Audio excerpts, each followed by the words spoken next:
मेहमान आया हुआ क्या सोचेगा।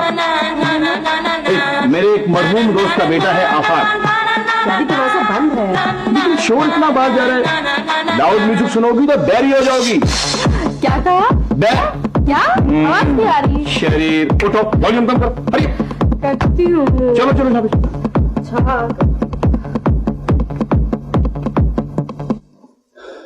इसे करने क्या आया आपके दोस्त का मरहूम बेटा? वो मरहूम दोस्त का बेटा बिजनेस के सिलसिले में कोई मशवरा करने आया है। बहुत बड़ा बिजनेस है उनका, मिलोगी? नहीं, आई डोंट वांट टू। मेरा मूड नहीं, और वैसे भी मैं हर एरे गैरे से नहीं मिलती। बेटा वो एरा गैरा नहीं है, बहुत बड़े सेठ बदरुद्दीन का बेटा है। सारी उम्र अमेरिका में रहा है, अब आके उसने बाप का काम